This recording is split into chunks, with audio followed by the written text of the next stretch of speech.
Wrestling up from guard is often a good way to score points and take the top position. But the problem is, over time, more and more grapplers are expecting this and are getting good at shutting down wrestle-ups by driving their weight forward and defending the takedown. What if I told you there's a way to make your opponents do exactly the opposite of what they should do to counter your wrestle-up, giving you easy sweeps and takedowns? In this video, I'll show you how to use leg lock threats to change your opponent's reactions and at times making your wrestle-ups almost effortless. You'll learn specific techniques from the single leg X or Ashi Garami position they can use immediately after watching this video. But more importantly, we're going to tie this whole thing into a broader concept that just might transform both your leg lock and your wrestling games. And if you don't already know me, my name's Sean. I'm a BJJ black belt and a founder of the BJJ education app, Digitsu, which you wanted to check out. I put a link in the description with some free instructional content. And by the way, I'm also starting a newsletter where I expand on the topics in my videos and also dive into some of the nerdier stuff like the intersection of technology, AI, and jiu-jitsu. And if any of that sounds interesting to you, I'll be sure to include a sign-up link in the description as well. So the first technique we're going to go over is when you reap their leg to attack the heel hook and they roll through to escape.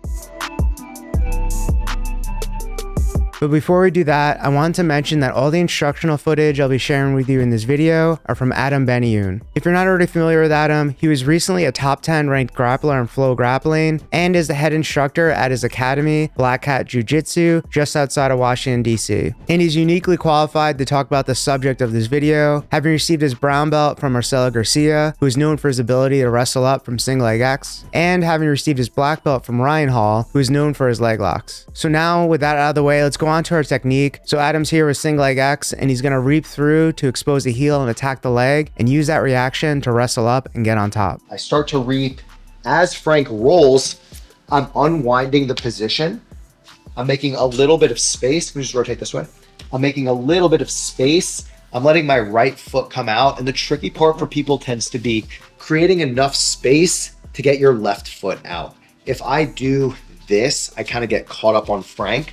So I try to create like a little bit of a technical stand up so I can take my foot out. The other thing you'll notice is that I've been shelving Frank's foot the entire time. This is so he can't just get up and build, okay? Once I come up, I'm trying to catch him out of the position with this right hand underneath the back. Depending on what they do with this right arm, you can see, no, you can go back to what you had. Frank is underhooking me, that's no sweat. I'll try and connect my hands and lean into the underhook. If you feel like you're putting some like strain on your wrist and you don't like it, which sometimes happens to me, I'll just go palms up. I'm going to kind of rotate Frank into this underhook, settle into the position.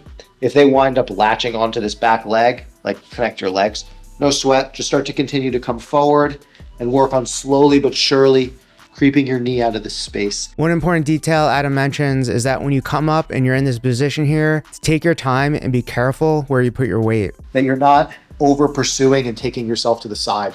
That's how you can kind of get swept in this position. But as long as you stay disciplined and keep your weight over onto this shoulder, it should be really tough for them to tilt me. Can you tilt to your left? Nothing, right? All right, now do it. That was me shifting just a little bit over top of Frank. So I keep kind of working myself out. You could use your back of your hamstring. Can you hold onto my leg again? To kind of check this guy. I could use my left hand. I'll start to work my foot out and I'll settle it. So one more time from another angle, I want you to pay careful attention to Adam's right arm as he spins around and threads it through for the underhook. I reap, Frank rolls, I cut myself loose, I catch the underhook, I sink him, walk myself through slowly but surely, and get my guard pass. So putting it all together, you see how you can use the reaction of rolling away, putting their hip down to the mat to escape their leg lock, makes it very easy to get on top. So now that leaves a question, why not stay on the heel and keep attacking the outside heel hook for the submission? It's either A, hard to get the submission, or B, you need to score out of it. And my experience competing against like really high level guys is that like, it's very difficult to tap people with just an outside foot lock from one leg X. When they're at that level, you're gonna have to be able to score points, get on top of them and keep them down. So the next technique we're gonna go over is how you can use the reaction of just the reap itself to set up the double leg. What do you call a reap in Japanese? You don't know? Just a reap? All right.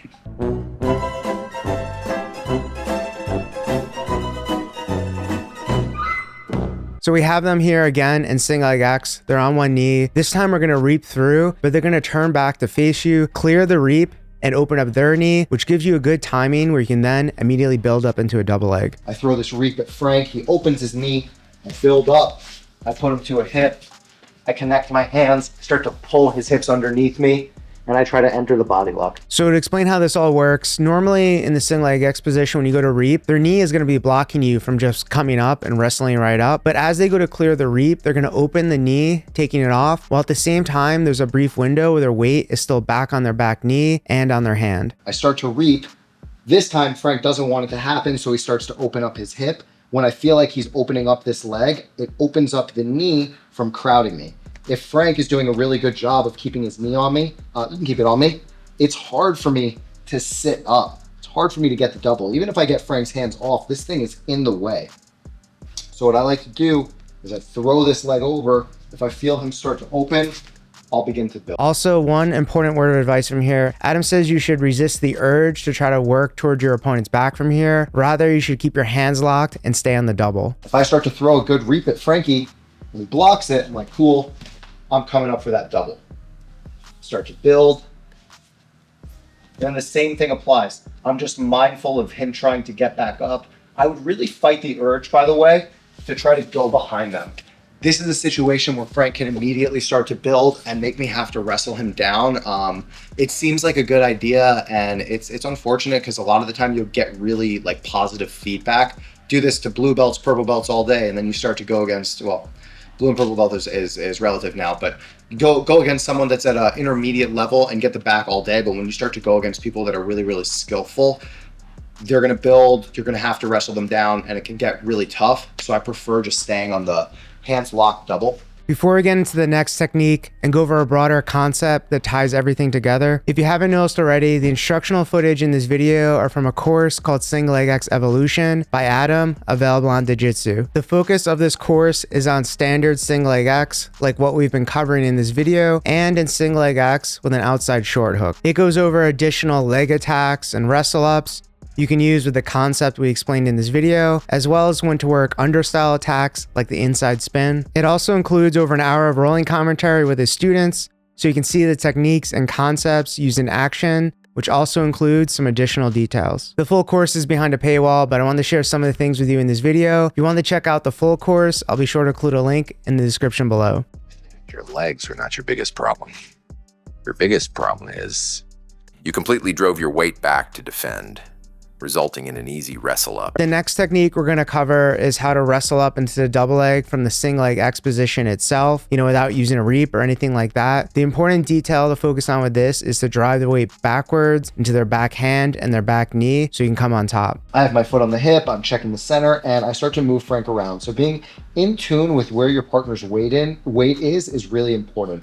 And if at any point I see that Frank's weight has come off of me, this is the perfect time for me to build into my double. If Frank is pressing me and doing a good job, I'm focused on moving him and finding a way to create that. Okay, we need to be able to capitalize on that moment right there. If I'm slow and Frank presses in, moments pass me by.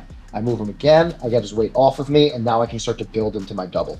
So my left foot is going to come off of the hip. If you feel like this knee is in the way, two different things that you can do. When I'm building into the double, I like to just quickly kind of drag it by. If you feel like you're having trouble with that, you could throw a quick reap at them and get them to open the knee and then build up. Both good options. So I'm trying to connect my shoulder to Frank's hip.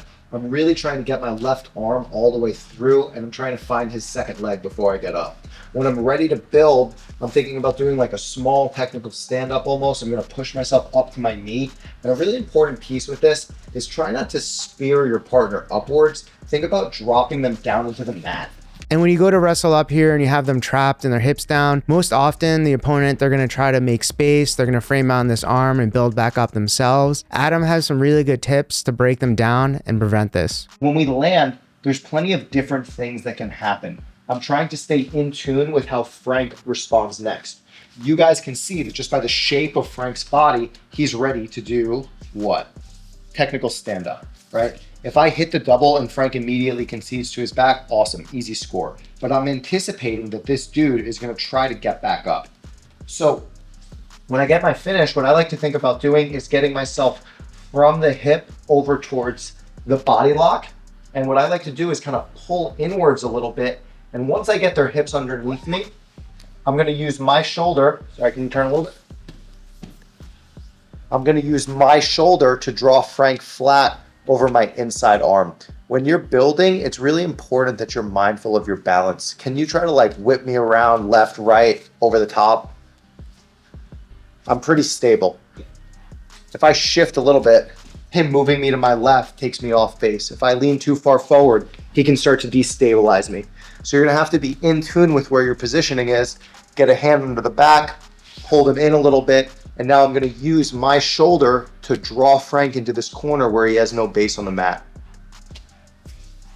Now I want to bring everything we talked about so far in this video into a broader concept. A lot of people talk about dilemmas in jiu-jitsu. When you make your opponent choose between two bad options, like defending an armbar or being caught in a triangle. Another similar concept is combinations, where you chain things together so that one technique creates an opportunity or opening for the next. You can kind of think of this like a jab in boxing, which can be used to set up a right cross. So far in this video, we talked a lot about how threatening leg locks can open up opportunities to get on top when your opponent does things like drive their weight away to escape the leg lock. When you threaten leg locks, it can cause your opponent to react to defend, making your wrestle-ups easier. And the opposite is also true. If you wrestle up, they will often drive back into you to defend the takedown, leading to opportunities to get underneath and attack their legs. So this is another combination you can try in your own training. You can go to wrestle up, form a connection, and then use a reaction to fall back and attack the leg. This concept of using combinations of techniques that feed into each other aren't unique to just wrestle ups and leg attacks. Another great example is guard passing.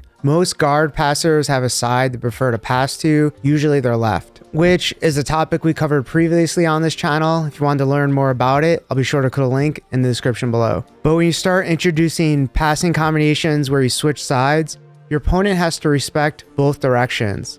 This will create reactions and lead to opportunities for the pass. You should think about this when designing your own game. When two techniques work well together and reinforce each other, the whole is greater than the sum of its parts. If you want to start experimenting with these concepts yourself, using the techniques we went over in this video, you can try this simple drill.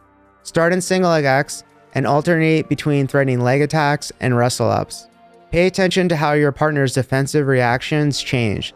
This will help you develop your own timing and feel for the transitions. What combinations like this do you already like in your own game? Like, do you like single leg X to X guard or Kimura trap to back takes? I'd love to know. Let me know down below in the comments. Anyway, that's all I have for today. Thank you for watching.